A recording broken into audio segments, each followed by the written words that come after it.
¿Qué tal? Bienvenidos a esta presentación de los seminarios en línea del uso de drones en la conservación. Y en esta ocasión les hablaré yo soy Eduardo Ramírez Chávez, profesor de la Universidad del Mar Campus Puerto Ángel. Me encuentro actualmente dirigiendo el Laboratorio de Sistemas de Información Geográfica de este campus. Y entonces la presentación que hoy les daré será sobre nuestras experiencias con uso de drones en cuestiones de biología de la conservación. Veremos qué es un dron, un UAV o un rapaz, cuándo usar un dron, qué dron es el mejor, estudios de conservación que hemos tenido, monitoreo biológico, ubicación de sitios y análisis espaciales y determinación de impactos ambientales. Bueno, el laboratorio es el que pueden ver aquí en la fotografía. Estamos ubicados en Puerto Ángel, Oaxaca, es la costa central de este estado y ahí contamos con diferentes equipos tanto de percepción remota como de sistemas de información geográfica. Bueno, un dron, pues actualmente ya es muy conocido. Este tipo de vehículos pueden ser cuadricópteros, hexacópteros o de ala, dependiendo del número de motores que tiene y del tipo de plan de vuelo que hagan, ¿no? Pero en general va a ser un sistema no tripulado capaz de ser manejado a distancia o trazar su propia ruta mediante GPS. Entonces, el principio de un dron es que vamos a tener una computadora central, de ahí un sistema GPS, sus motores y diferentes conexiones hacia estos motores, que lo podemos hacer programable. Como les decía antes, pueden ser tipo avión, como el que vemos ahí, o cuadricópteros, como ese Phantom que está ahí.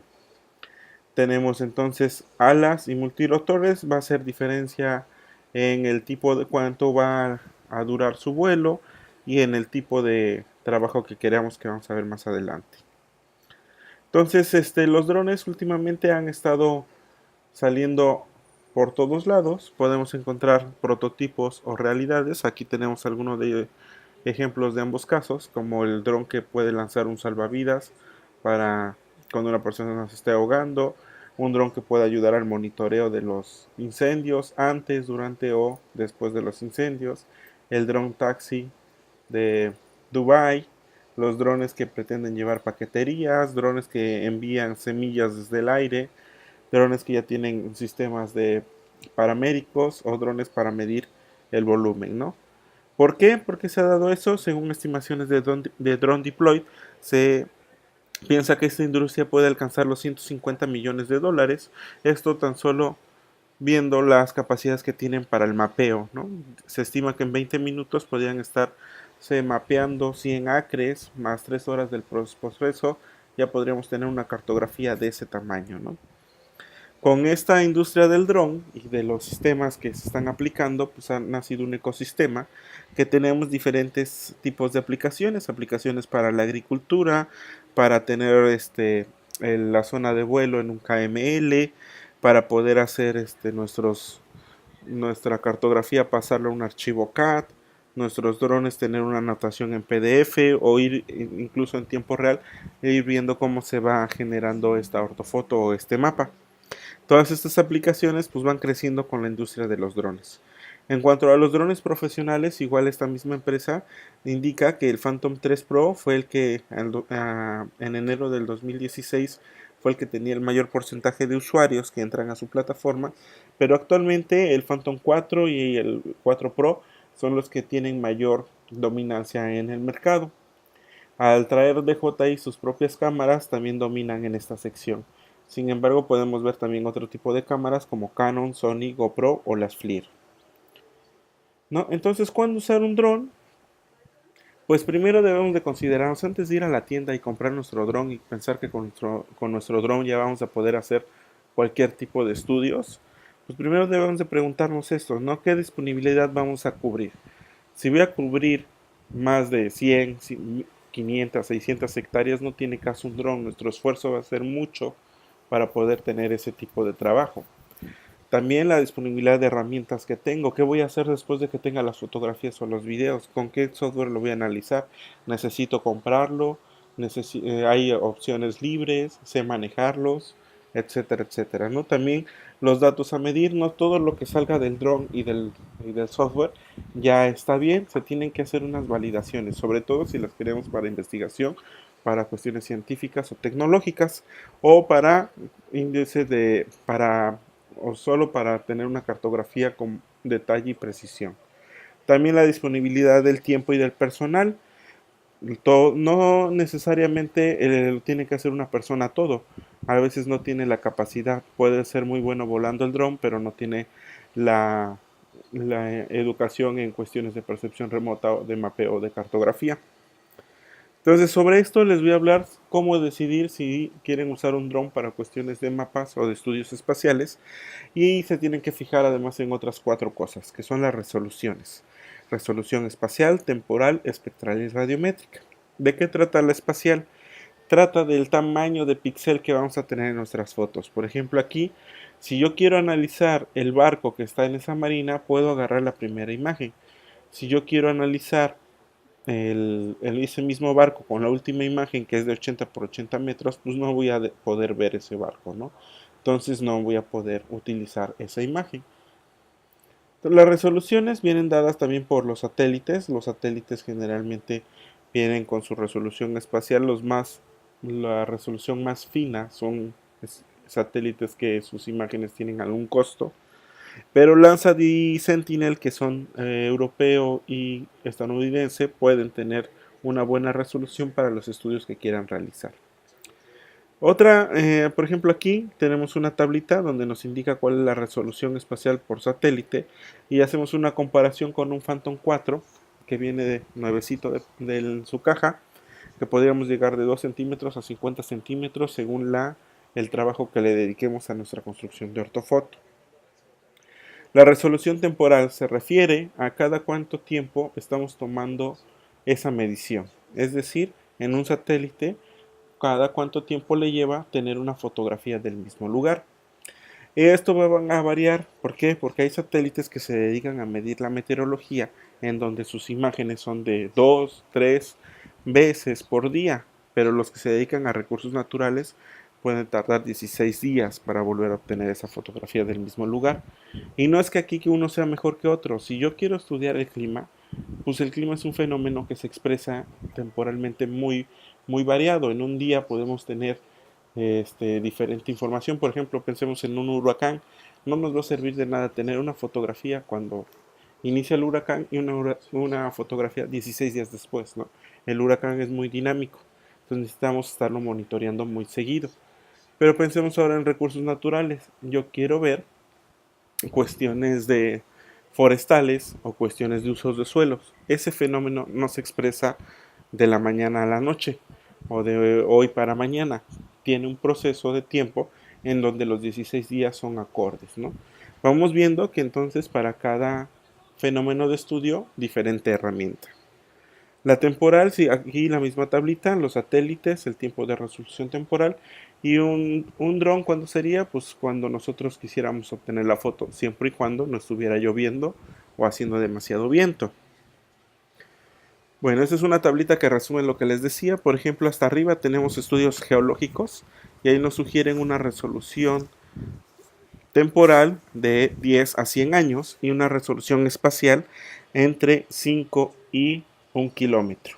En cambio, si vamos a la agricultura de precisión, requiere una resolución temporal de meses y una resolución espacial de medio metro a 10 metros, ¿no? Veamos cómo va cambiando según el fenómeno de estudio. Otra es la resolución espectral, que se refiere a que nuestra longitud de onda, cuántas veces la podemos dividir.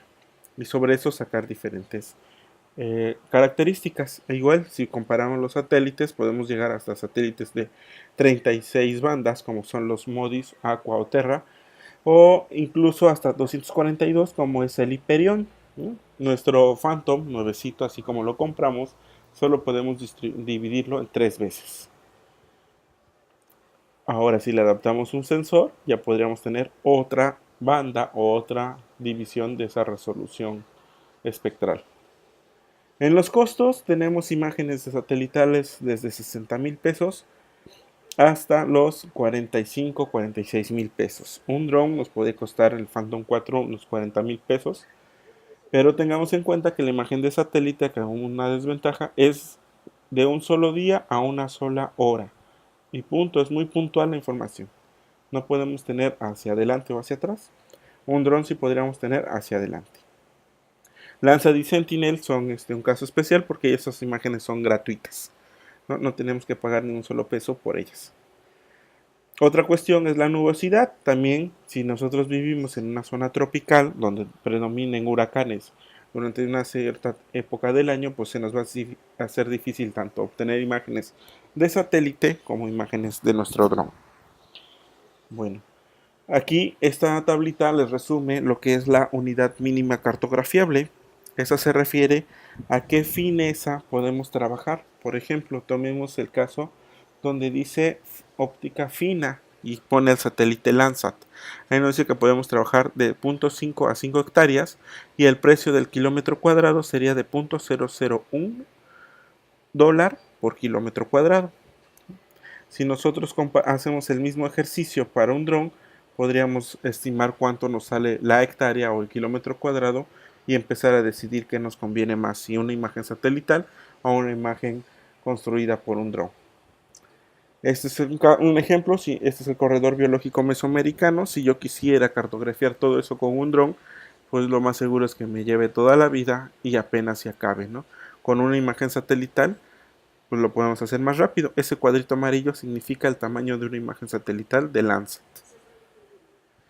La disponibilidad a evaluar también, si nosotros queremos hacer estudios retrospectivos, pues con un dron les decía que a partir del momento en que lo compramos podemos tener imágenes o conseguirlas con amigos o bases de datos que ya tengan este tipo de imágenes. Si no, no podríamos hacerlo. En cambio, los satélites, por ejemplo, Landsat tiene desde el año 78 imágenes disponibles con las que podemos hacer estudios hacia atrás. Una cuestión más importante, digo también importante, es el tiempo y el personal. No, lo que les decía, un especialista en sistemas de información geográfica no necesariamente es un especialista en percepción remota o en pilotar drones. Para esto nosotros aquí en el laboratorio hicimos un pequeño ejercicio a los estudiantes que llegan y que quieren aprender a manejar drones. Pues se les hace una serie de ejercicios. Tienen que pasar 20 horas en un simulador y después ejercicios con el propio dron. Y aquí en esta gráfica es lo que tratamos de resumir. Tenemos en el eje de las X las semanas que se llevan para hacer este trabajo y en el eje de las Y el porcentaje que logran alcanzar, ¿no? Igual para las cuestiones de postproceso, por ejemplo, obtener una ortofoto de 5 centímetros, un mallado y exportarlo a SCAML, igual cuánto tiempo se lleva. Entonces, en resumidas cuentas, ¿cuál es el mejor dron? Pues no hay ningún dron que sea el mejor. Todo va a depender para qué quieras el dron y ese va a ser tu mejor dron. Es como querer decir cuál es mejor, si el martillo o el desarmador, cuando cada una de estas dos herramientas están hechos para trabajos diferentes. Igual con los drones. No va a ser el dron el más caro el mejor, o el más grande el mejor, o el más pequeño o el menos caro, ¿no? Eso va a depender de la pregunta de investigación que tú quieras responder. Y ahora vamos a pasar a las experiencias. En las experiencias vamos a iniciar, nosotros iniciamos con el trabajo de drones por ahí del 2013, cuando hicimos la primera cartografía para un plan de manejo de un área natural protegida, que nuestra pregunta de investigación era ¿dónde podemos ubicar un área natural protegida? En Puerto Ángel, Oaxaca. Para eso ocupamos el Phantom 1, la GoPro, 12 y el telémetro. Igual lo volamos, el telémetro fue porque para ver que la altura fuera estándar, fueron 100 a 100 metros, y ese es el área que se hizo. Además se recorrió todo el perímetro del área para poder sacar su cartografía. Con otra técnica que se llama cartografía participante, se decidió qué uso se le podría dar a este polígono. Entonces, ¿en qué consta? Pues ya tenemos la cartografía base, vamos con el dueño del terreno y explicamos cuáles son las zonas que son más sutiles a conservación y cuáles son las que pueden hacer un aprovechamiento mejor. y ahí es donde vemos ese tipo de mapas que están ahí, ¿no? Al final queda este predio y con ayuda de otros profesores investigadores de la Universidad del Mar que se dedicaron a hacer estudios de fauna y de vegetación, se pudo armar el documento técnico justificativo que se presenta a la Comisión Nacional de Áreas Naturales Protegidas para poder obtener el decreto de esa área natural protegida. Un estudio más es el de la caracterización del paisaje sumergido, es de los más famosos que tenemos. Y en esto es cómo podíamos ayudar a la zonificación del Parque Nacional para que respondiera a la realidad que está teniendo. Como objetivos tenemos estos: caracterizar la cobertura del paisaje, obtener el área de coberturas y generar mapas de cobertura. Entonces, cuando se hizo este trabajo, este es el área natural protegida, fue decretada en el 98, tiene cerca de 12.000 hectáreas, divididas más o menos 50-50 entre tierra y mar.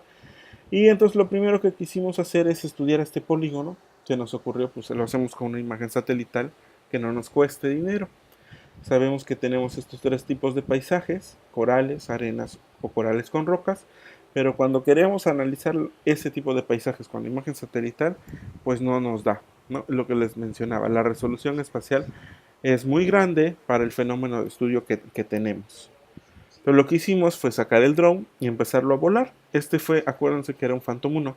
No teníamos todavía la opción nosotros de poder hacer un vuelo asistido, entonces lo hicimos manual.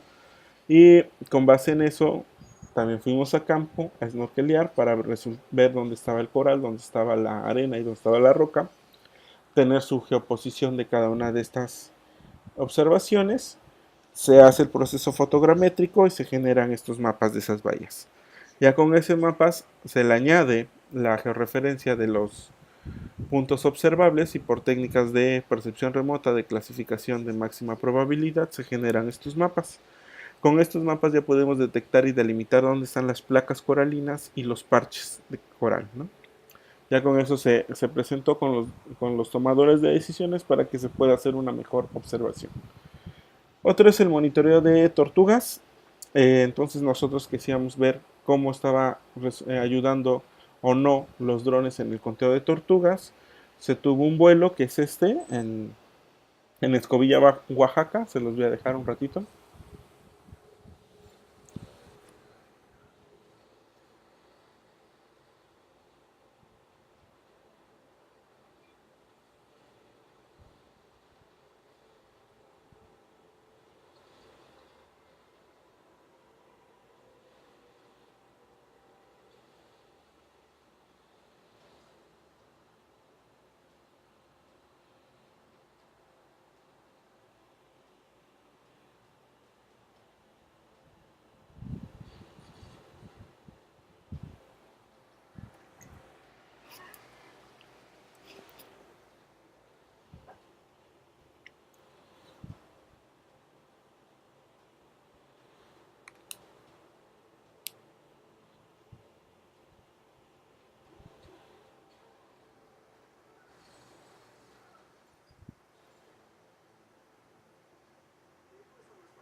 Bien, entonces a raíz de ese video se sacaron fotogramas y sobre eso, usando otro software de conteo que se llama ImageJ, se empezó a hacer los conteos de las tortugas, resultando que es mejor la clasificación o el conteo que se hace en mar que hacia tierra, ¿no?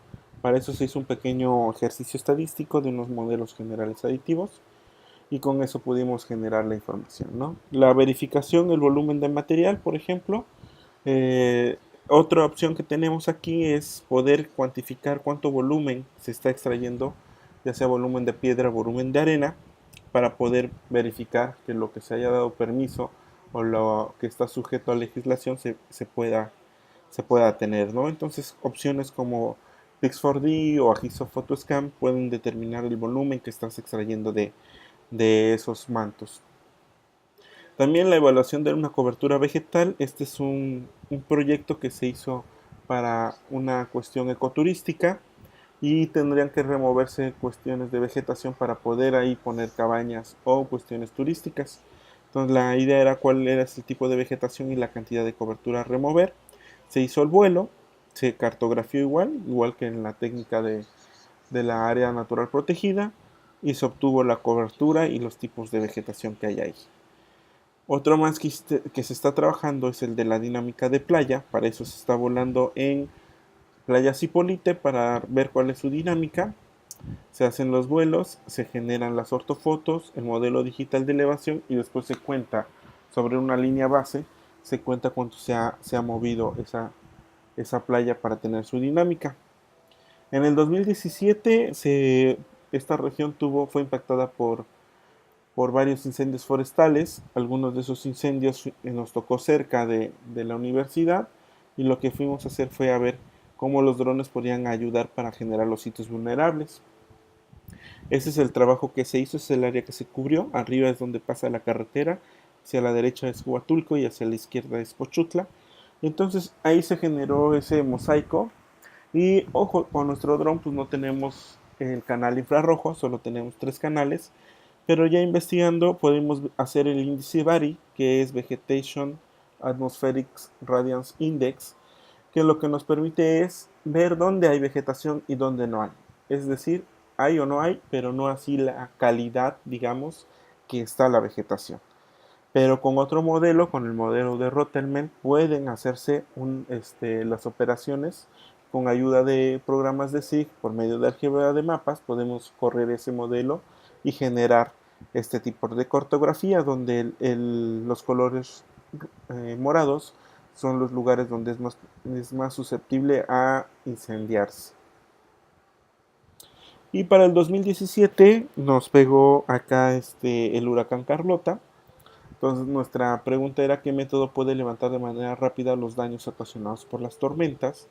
Hicimos el vuelo asistido y generamos los volúmenes en playa. Aquí se logran ver en la parte más hacia la izquierda unos puntitos azules, que es donde se vio el volumen que desplazó, ese volumen de vegetación. Se hizo para toda la playa, aquí nomás se ejemplifica esa parte. Dentro del campus, con miras de estar ayudando igual al campus de la universidad, se hizo el mosaico, ese es el campus de Puerto Ángel, y se recorrió el campus para ver cuál era la superficie urbanizada, cuál era el pastizal natural o inducido, qué tipo de roca presenta la universidad, qué tipo de cobertura vegetal hay en la universidad, y con base en esto se hace otra vez una sumatoria de álgebra de mapas para ver cuáles son los sitios potenciales de recarga de acuíferos dentro del propio campus universitario. Aquí, mientras más turquesa sea, es donde es mejor la recarga de acuíferos, mientras más gris sea, es donde no es susceptible a la recarga de acuíferos. Comparándolos, pues tiene cierto sentido porque donde está lo gris es donde ya están los corredores y los edificios construidos. Nos pasamos a la agricultura de precisión. Igual estas son cosas que tenemos aún pendientes porque tenemos las fotos tomadas con una cámara Mapir de segunda generación con el canal infrarrojo. Las tomamos y observamos que sí se pudieron generar el modelo, el ortomosaico, pero ya no hemos analizado por los índices de vegetación, ¿no? Hasta ahí nos quedamos, pero es de nuestros estudios pendientes que tenemos. También queremos experimentar con la parte térmica, que ojo, no es lo mismo térmico que infrarrojo, son 2 canales de longitud de onda muy diferentes y que responden a necesidades diferentes. Actualmente nos estamos enfocando hacia los sedimentos que vienen desde la parte de cuenca alta hacia el mar y que quedan en corales. Y para eso usamos los drones, la cartografía que ya se generó con el primer estudio, y lo complementamos con trabajo en campo de registrar esos sedimentos, ¿no?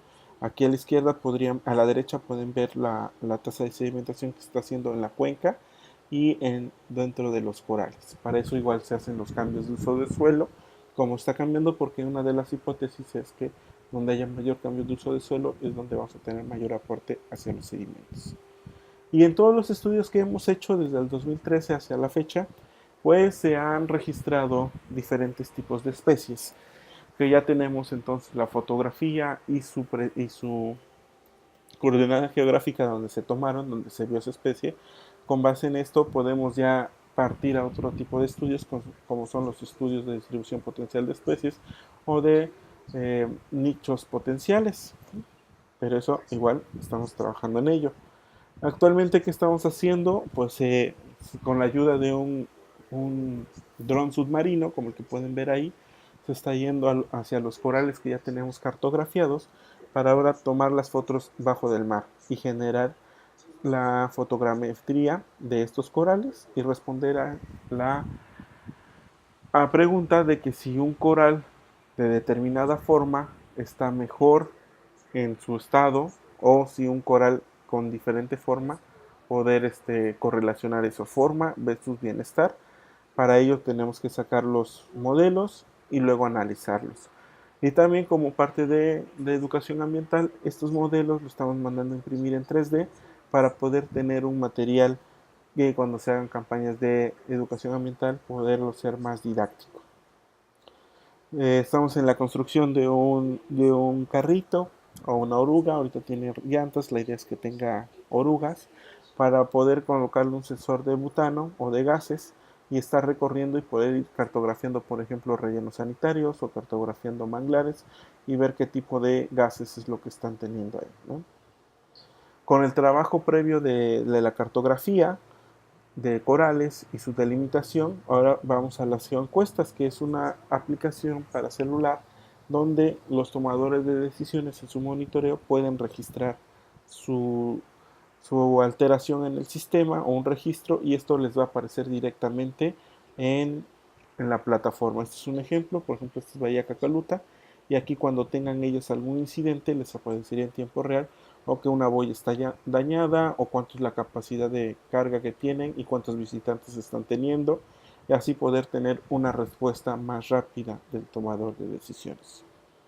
Y lo que viene, pues queremos evaluar los arrecifes, a raíz de que conocí a Eric Ramos en un curso, queremos ver los modelos de pastos y hacer un análisis de fragmentación de estos pastos para ver si tienen una correlación con los estudios que está haciendo Eric, ¿no? Igual, dentro de los proyectos internos, pues queremos ver cómo podemos estar sistematizando la información. Sabemos que a veces es muy difícil tanto llegar como conseguir recursos para ir a nuestra zona de estudio, entonces poder dejar sensores que nos puedan transmitir datos y que el dron sirva de recolección de datos.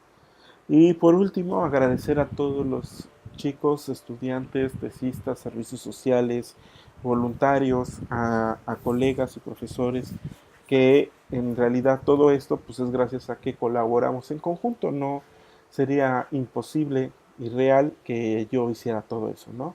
Este es un equipo de trabajo en el que todos estamos colaborando y que todos estamos sacando estos trabajos en conjunto. Pues muchas gracias. Esa sería la final de la presentación. Cualquier duda, déjenos en sus comentarios y nos vemos.